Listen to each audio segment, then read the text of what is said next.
When we usually look at trauma on television, it's treated a lot like an X-ray. Right, like it's this clean, highly visible image. Exactly. The damage is obvious, the diagnosis is clear, and I mean, by the end of the hour, you have this neat little treatment plan. But real life rarely hands us a clean X-ray. It usually hands us chaos. Oh, absolute chaos. So imagine someone pitching you a television show where a grown man gets hit by a car, survives without a single physical scratch, but wakes up the next day completely convinced he is a 7-year-old child. And his adult boyfriend, who already has severe anger issues, now has to basically raise him. Right. On paper, that sounds like a bizarre sitcom pitch. Yeah, it really does. On the surface, that sounds like the blueprint for a very loud, potentially very offensive sitcom. You anticipate wacky hijinks, a lot of physical comedy, and a premise that requires you to, completely suspend your disbelief. You can practically hear the canned laugh track echoing in the background. But what if that exact premise is actually the foundation for one of the most devastatingly accurate portrayals of psychological trauma and caregiver burnout we've seen in years? It ends up being the ultimate bait and switch. I mean, you go in expecting a cartoonish scenario, and you walk out emotionally wrecked, having watched this profound exploration of grief. That contrast is exactly why we are so eager to jump into today's deep dive with you. If you are someone who appreciates unpacking complex emotional layers hidden inside seemingly lighthearted, brightly colored packages, this one is really going to stick with you. Definitely. Our mission today is to sift through a fascinating stack of reviews, cultural essays, and critiques surrounding a 2026 Thai BL series called Love You Teacher, produced by GMMTV. And just to establish some quick context for you, BL stands for Boys Love. It is a massively popular genre of media across Asia that focuses on romantic relationships between male characters. Love You Teacher fits into this genre, but it takes the traditional tropes and flips them completely upside down. Totally upside down. It's a 10-episode series, totaling about 8 hours of television, directed by Don Jurupat. When it aired from March to May of 2026, fans were incredibly nervous about the concept. Yet, it became one of the biggest sleeper hits of the year, precisely because of the massive creative risk it took. Okay, let's unpack this risk. Because to understand how a slapstick premise becomes a masterclass in psychological realism, we have to look closely at the setup. The series starts by introducing us to our central couple. We have Pobmek, played by the actor Perth. Right, the grumpy math teacher. Yeah, exactly. Pobmek is an accounting student-turned-math teacher, but he is a far cry from the inspirational educators you usually see on screen. He despises kids. He has a notoriously short temper. His classes are pure, unmanageable chaos, and he just vibrates with this constant annoyance at having to deal with hyperactive children. He isn't teaching, really. He is merely enduring his daily life. He is entirely unsuited for the profession. The only reason he is even in this building is because of his boyfriend, Solar, played by Sana. And Solar is the absolute polar opposite of Pobmek. He is a cheerful, endlessly energetic, highly popular PE teacher who naturally draws people toward him. They've been together since university, right? Yep, since university. They share an apartment, they work in the same school. Pobmek literally altered his entire career trajectory just to be within Solar's orbit. It's an incredibly sweet, stable existence. Until one ordinary morning, Pobmek wakes up to an empty apartment, receives a terrifying phone call, and learns Solar was hit by a car while crossing the street. And the initial tension in that episode is thick, but then it abruptly diffuses. I mean, the hospital examines Solar and finds absolutely no physical injury. The strange thing is, the doctor actually clears him to go home that very same night. It feels like a massive relief. But once they get back to their apartment, Pobmek realizes something is terribly, deeply wrong with the man he loves. This is where the neurological damage reveals itself. The core twist of the series is that every time Solar falls asleep, his identity resets and alternates. Wait, alternates how? Well, one morning, he wakes up as his normal adult self, fully aware of his life and his relationship. But the next time he wakes up, his mind has regressed. He becomes Sun, a literal 7-year-old boy. Oh, wow. And Sun had absolutely no idea who Pobmek is. In fact, he is terrified of him. Sun assumes this angry, frowning adult man in his apartment is a villain who stole him from his parents, and he immediately starts referring to Pobmek as Uncle Kidnapper. Uncle Kidnapper. I mean, think about the sheer dizzying panic Pobmek must experience in that moment. It's like Solar is a glitching video game character, swapping out avatars every single time he goes into rest mode. That's a great way to put it. Pobmek does the agonizing math and realizes he only gets his real boyfriend 50% of the time. The other 50%, he is forced into babysitting a very loud, very frightened 7-year-old trapped inside a grown man's body. But wait, I have to stop right here. Because hearing this premise out loud, my immediate reaction is serious discomfort. Where does that discomfort stem from for you? Well, you have a grown man whose brain is operating at the level of a first grader, living in the same apartment with his adult romantic partner. Like, how does a show navigate that without immediately collapsing into a creepy, deeply inappropriate power dynamic? Doesn't that blur some massive ethical and emotional lines for the audience? It is a completely valid fear, and the cultural critics we looked at noted that fans were terrified of exactly that scenario before the premiere. But what's fascinating here is how clinically and carefully the writers handled this dynamic. They draw a strict, undeniable boundary from the very first episode. Huh. When the child persona, son, is fronting, which is the clinical term often used in dissociative conditions to describe which identity is currently active and controlling the physical body, the romantic relationship completely ceases to exist. So they don't play it off for weird, uncomfortable laughs. Not at all. The series ensures that absolutely no physical affection, no romantic longing, no funny business of any kind occurs between Pobmek and Sun. The romance is strictly, unequivocally reserved for the days when Solar is his adult self. That is such a relief. Right. The moment Sun is fronting, the genre of the show shifts instantly. It is no longer a romance. It becomes a raw, grounded story about a partner being forced into the role of a full-time, profoundly exhausted caregiver. They don't use the mental regression as a quirky romantic gimmick. They treat it as a debilitating medical reality that turns an independent couple's life upside down. That distinction is so crucial, and it completely reframes how you view the execution of the series. Because a premise relying on those kinds of boundaries lives or dies entirely on the performances. And critics from all sides were astounded by the acting. Oh, the acting is incredible. Santa, the actor playing both the adult Solar and the child Sun, doesn't just change his voice, he completely reconstructs his physical presence. The reviews pointed out these tiny, brilliant visual cues he utilizes. When he is fronting as the child Sun, he physically shrinks himself. Yeah, he does this nervous sliding shuffle with his feet. Exactly, because the adult world suddenly feels massive and terrifying to him. He avoids direct eye contact and holds his hands in this very specific, clumsy, childlike manner. That kind of physical acting is incredibly difficult for an adult actor to sustain without crossing the line into mocking or caricature. He manages to create such a stark visual separation that your brain genuinely processes them as two entirely different human beings occupying the same space. It's wild. And on the other side of that dynamic, you have Perth playing Pobmek. Across the board, cultural essays highlighted him as the emotional anchor of the narrative. He plays Pobmek with this subtle, tightly coiled energy. Pobmek is someone who has spent his entire adult life turning the phrase "I'm fine" into an impenetrable fortress. He really has. But let me play devil's advocate for a second. If Pobmek is constantly suppressing his emotions behind this fortress, acting short-tempered and emotionally unavailable while his partner is going through a massive medical crisis, doesn't that just make him an unlikable protagonist? Why would the audience want to root for someone who is outwardly cold to a vulnerable person? You might assume that, but the performance layers an immense amount of deep, palpable vulnerability beneath that cold exterior. To understand this, we need to look at how the critiques highlight episode 5. There's a very quiet scene where Solar, in his fully adult state, completely forgets their anniversary because his memory is degrading. Oh, that sounds rough. It is. But Pobmek doesn't yell. He doesn't throw a fit. Perth's reaction is entirely silent. Reviewers described watching him simply clench his jaw, swallow hard, and look away.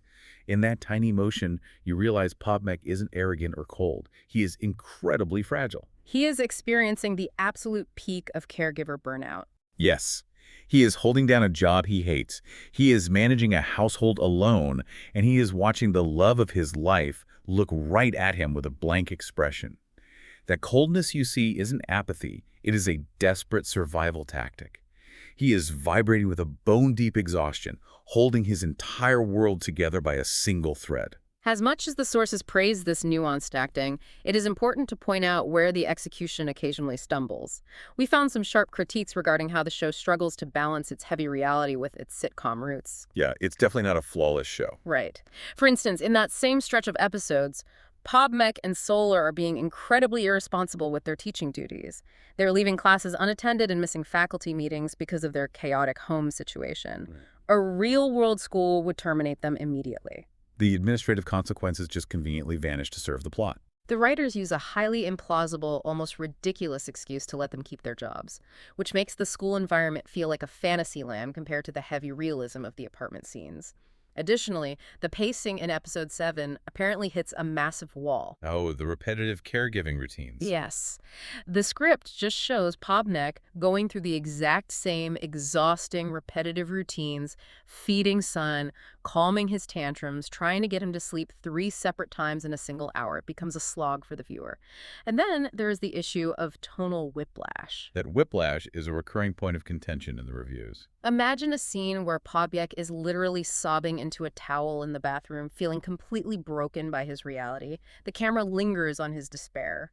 Then the very next second, he steps into the hallway, and G, the quirky PE teacher played by K, is blowing a whistle and screaming about a 3-legged race. It's so abrupt. Or the principal, Sochun, bursts into the room with this massive, over-the-top comedic energy right on the heels of a tragedy. It feels incredibly jarring. Structurally, looking at it as a piece of traditional television, that is a very fair critique of the screenplay. It breaks the dramatic tension. But I want you, the listener, to consider those jarring transitions from a slightly different psychological angle. Think about how fragile our concept of normal really is. What do you mean? Well, while those tonal shifts might feel messy on screen, several essays argue that this actually perfectly mirrors the messy, unpredictable reality of living through sudden trauma. So life doesn't actually give you a dramatic, somber soundtrack when you are suffering. Exactly. When you are in the middle of a personal crisis, the rest of the world does not stop spinning to accommodate your grief. Moments of absurd, loud comedy often crash right into your darkest hours. A coworker will complain to you about the office coffee machine just 3 minutes after you've been crying in a bathroom stall over a medical diagnosis. Wow, yeah, that's painfully true. The absurdity of life doesn't pause for your pain. That uncomfortable whiplash the audience feels, that is the isolating reality of trauma. That reframes those messy episodes entirely. It forces the audience to sit in the same uncomfortable, chaotic reality that Pobnek is trapped in. And unpacking that trauma brings us to the core mystery of the series, because here's where it gets really interesting. The twist regarding Son. Yes. The deep dives into the script make it clear that the child persona, Son, isn't just some random, wacky side effect of a concussion. The 7-year-old boy isn't a medical anomaly.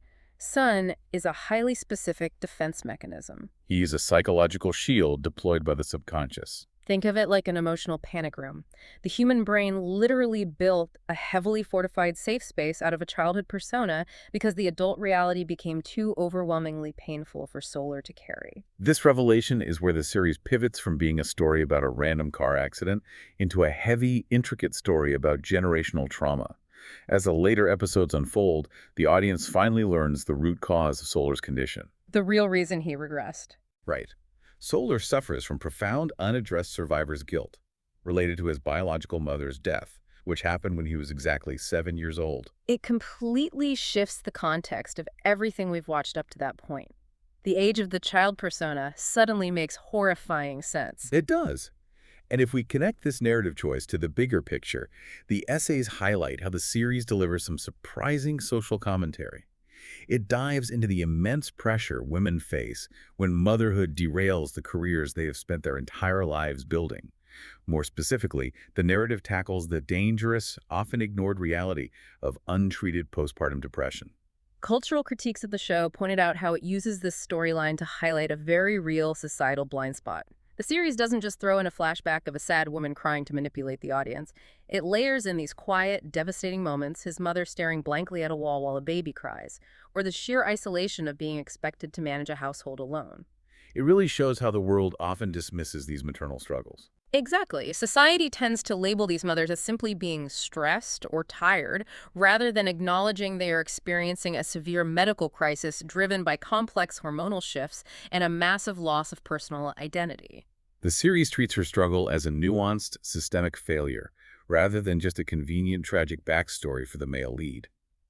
Because her severe depression went untreated and unacknowledged by the people around her, it ended in tragedy. And that specific tragedy fundamentally broke something inside young Solar. Which is why Sun exists. Yes, the child persona, Sun, exists because a part of Solar's mind could not survive the crushing belief that he was the reason his mother died. The guilt was so heavy that his brain just walled it off. He reverted to 7 years old because that was the exact moment the panic room was constructed. The car accident years later didn't create the child. It was merely the physical trigger that knocked the door to the panic room wide open. The trauma had been sitting there, dormant, for decades. So you have this incredibly heavy, deeply rooted psychological wound. You have a partner who is drowning in the day-to-day exhaustion of caregiver burnout. With a trauma this complex and deeply ingrained, you have to wonder how on earth the writers land the plane. It's a massive challenge for any writer. Right. Usually, a romantic comedy leans heavily on a magical cure in the final act. We see it all the time.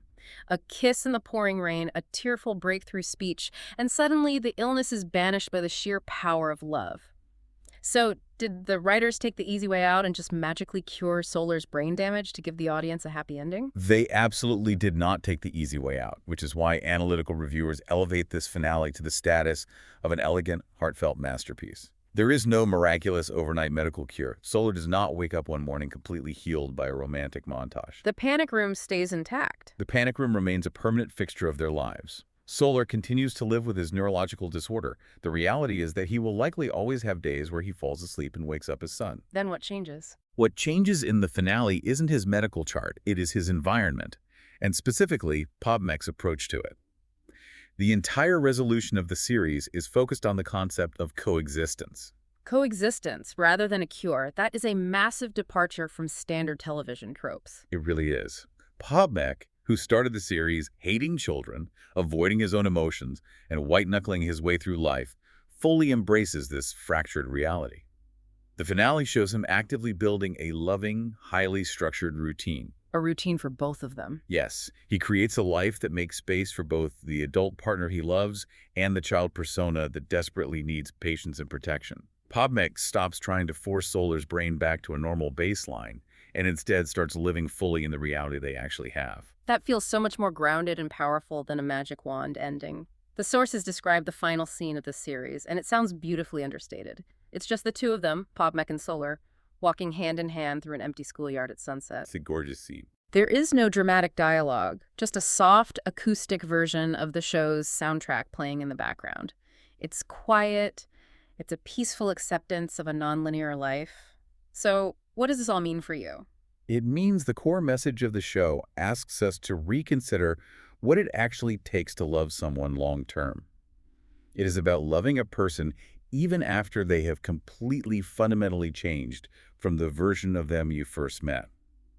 Real love, as portrayed in this series, isn't about fixing someone so they fit neatly back into the convenient box you want them in. It is about presence. It's about being there. It is about the willingness to stay when things get endlessly confusing and exhausting. It is about pulling up a chair outside that emotional panic room and saying, I am still here and we are going to figure out how to live with this. Precisely. It is the active choice to remain. Just to pull back and look at the wild journey of Love You, Teacher, we started with what sounded like a disastrous, wacky pitch. A grumpy teacher's boyfriend periodically turns into a 7-year-old. But through astonishingly disciplined physical acting, incredibly strict narrative boundaries around the romance, and a fearless script, it evolved into something profound. It really did. It gave us an uncompromising window into caregiver burnout, a harsh critique of how society ignores postpartum depression, and a beautiful testament to the sheer endurance of real love. It truly is a remarkable piece of media that subverts every expectation it sets up. And as we wrap up our analysis today, I want to leave you, the listener, with one final image from the cultural critiques to mull over. What's the image? Early in the series, back in episode 2, the child persona Sun sits at a table and draws a picture with crayons. The critics noted that this simple, clumsy drawing communicates more than a monologue ever could. It perfectly captures a universal truth. Children notice absolutely everything. They really do. They are like emotional sponges absorbing the entire atmosphere of a room. They notice the tight tension in an adult's shoulders, the unspoken fear hiding behind a smile, the desperate love, and the deep, confusing loneliness. Even if a child does not possess the complex vocabulary to name those heavy feelings, they feel them acutely and accurately. So true. So here is the question I want you to consider. Think about your own unhealed emotional wounds from childhood. How much of your own buried trauma, the painful things you have built your own mental panic rooms around, is just waiting for the right unexpected trigger to draw you a picture you can no longer ignore? Oof. That is a heavy question, and it's definitely going to sit with me for a while. It turns out that clean, visible X-ray machine we talked about at the very beginning of this deep dive, the one that gives us easy, straightforward answers to our pain. It isn't just broken in the diagnostic world of this television show. It is broken in all of us. And sometimes the only real way to see what is actually going on inside our own heads is to stop looking for a clean diagnosis and start looking at the messy, chaotic picture drawn by the child still living inside of us. Thank you so much for joining us on this deep dive. It has been a heavy exploration, but a truly beautiful one. Until next time, take care of yourselves and take care of the people you love. Thanks so much for watching. If you enjoyed the video, please consider liking, commenting, and subscribing. It really helps the channel grow. See you in the next one.